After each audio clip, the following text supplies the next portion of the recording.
আসসালামু আলাইকুম সুপ্রিয় দর্শক, কেমন আছেন সবাই? আশা করছি সকলে ভালো আছেন। আজকের ভিডিওতে আমরা সংযুক্ত আরব আমিরাতের ভিসা রিলেটেড বেশ কিছু গুরুত্বপূর্ণ আপডেট আপনাদেরকে দেব। বিশেষ করে আমাদের বাংলাদেশি ভাইয়েরা ট্রান্সগার্ড কোম্পানি সম্পর্কে, কাজ সম্পর্কে, কী ধরনের কাজে বর্তমান সময় বাংলাদেশ থেকে এখন এই ট্রান্সগার্ডে মূলত কর্মী যাচ্ছে এবং মূলত কী কী কাজ এখন বর্তমানে আপনি করতে পারবেন এই ট্রান্সগার্ড কোম্পানিতে গিয়ে, এবং সেখানে গিয়ে স্যালারি কেমন পাবেন, সুযোগ সুবিধা কেমন পাবেন, বিস্তারিত বিষয় সম্পর্কে আপনাদের আজকে অবগত করার চেষ্টা করব। যারা সংযুক্ত আরব আমিরাতে বর্তমান সময়ে এখন ইমার্জেন্সিভাবে ঢুকতে চাচ্ছেন লেবার ক্যাটাগরি ভিসা খোলার আগেই, তাদের জন্য আজকের এই ভিডিওটি। আপনারা অলরেডি জানেন যে এই সংযুক্ত আরব আমিরাতের কিন্তু বর্তমান সময়ে এখনও পর্যন্ত আপনার হচ্ছে ট্রান্সগার্ড কোম্পানি আপনার হচ্ছে ইন্টারভিউ দিয়ে তারপরে কিন্তু কর্মীগুলো বাংলাদেশ থেকে কিন্তু নিচ্ছে। ঠিক আছে, চলুন আমাদের মূল ভিডিওতে আমরা যাই, তারপরে বিস্তারিত কথা আমরা আরও আপনাদেরকে বলছি।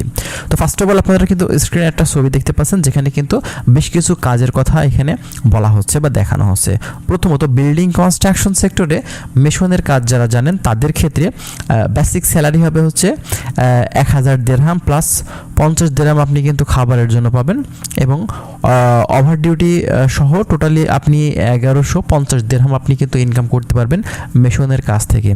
আপনি যদি স্টিল ফিক্সারের কাজ জেনে থাকেন সেক্ষেত্রে আপনার বেসিক স্যালারি হবে হচ্ছে 900 দিরহাম প্লাস 50 দিরহাম আপনি সেখান থেকে খাবারের জন্য পাবেন, আর ওভার ডিউটি সহ টোটাল দেখা যাচ্ছে আপনি 1050 দিরহাম কিন্তু ইনকাম করতে পারবেন।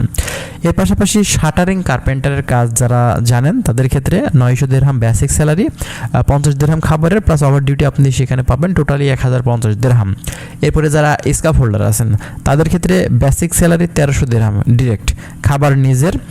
এখানে যদি ওভার ডিউটি যদি কোম্পানি পর্যাপ্ত পরিমাণে কাজ থেকে থাকে অবশ্যই আপনি সেখান থেকে কিন্তু পাবেন। ঠিক আছে, এরপরে সাধারণ বিল্ডিং কনস্ট্রাকশন কাজে যারা হেল্পার হিসেবে কাজ করতে চান তাদের ক্ষেত্রে বেসিক স্যালারি 700 দিরহাম প্লাস 300 দিরহাম আপনি সেখান থেকে আলাদাভাবে পাচ্ছেন, এবং আপনার হচ্ছে ওভার ডিউটি সুযোগ আছে, টোটালি আপনি 800 দিরহাম ইনকাম করতে পারবেন। তো এই কাজগুলোতে বর্তমান সময় এখন কিন্তু ট্রান্সগার্ডে সরাসরি আপনার কোম্পানি কর্তৃক ইন্টারভিউ আপনার ডেলিগেট সিস্টেমে কিন্তু ইন্টারভিউ নিচ্ছে, এবং বর্তমান সময়ে আপনি এই ট্রান্সগার্ড কোম্পানিতে কিন্তু নতুন করে এখন ঢুকতে পারবেন। সুযোগ সুবিধার কথা বলতে গেলে আপনার ভিসার মেয়াদ 2 বছরের করা হবে এবং থাকা কোম্পানি প্রদান করবে। ওভারটাইম ও অন্যান্য সুবিধা আপনি দুবাই শ্রম আইন অনুযায়ী কিন্তু পেয়ে যাবেন, এবং এর পাশাপাশি খাবারটা দেখা যাচ্ছে যে এখানে কিছু কাজের ক্ষেত্রে আপনাকে নিজে খেতে হতে পারে খরচ করে, আবার কিছু কাজের ক্ষেত্রে দেখা যাচ্ছে আপনার কোম্পানি কিন্তু খাবার টাকাটা দিয়ে দিবে। ঠিক আছে, এটা সম্পূর্ণটাই কোম্পানির উপরে নির্ভর করছে। তো যাই হোক, বর্তমান সময়ে যারা সংযুক্ত আরব আমিরাত বা দুবাইতে এখন বর্তমান যেতে চাচ্ছেন, আমরা কিন্তু দেখতে পাচ্ছি বিভিন্ন এজেন্সি যারা কর্মীগুলো পাঠিয়ে থাকে তাদের কিন্তু ডেলিগেটেড ডেট দেখা যাচ্ছে যে রিসেন্টলি দিচ্ছে। আপনারা যদি ট্রান্সগার্ড কোম্পানিতে এই দুবাইতে ঢুকতে চান এক্ষেত্রে কিন্তু অবশ্যই আপনারা ইন্টারভিউ দিতে পারবেন সেই সব এজেন্সিগুলোতে। ঠিক আছে, তো আমরা কখনো এজেন্সি সাজেস্ট করি না, কারণ এজেন্সি দেখা যাচ্ছে যে অনেক সময় অনেক ভাইয়ের সাথে কিন্তু প্রতারণা করে থাকে। সেক্ষেত্রে আসলে কোনো এজেন্সি সাজেস্ট না করাই ভালো। সবার ভিসা 100% ভাবে করে দিয়ে দেবে এর গ্যারান্টি কিন্তু কোনো এজেন্সি দিতে পারে না। ঠিক আছে, এজন্য অবশ্যই আমরা চেষ্টা করি যে সঠিক তথ্যগুলো আপনাদেরকে দেওয়ার, কিন্তু এজেন্সিটা অবশ্যই আপনাকে নিজে খোঁজ করে তারপরেই কিন্তু তাদের মাধ্যম দিয়ে যেতে হবে।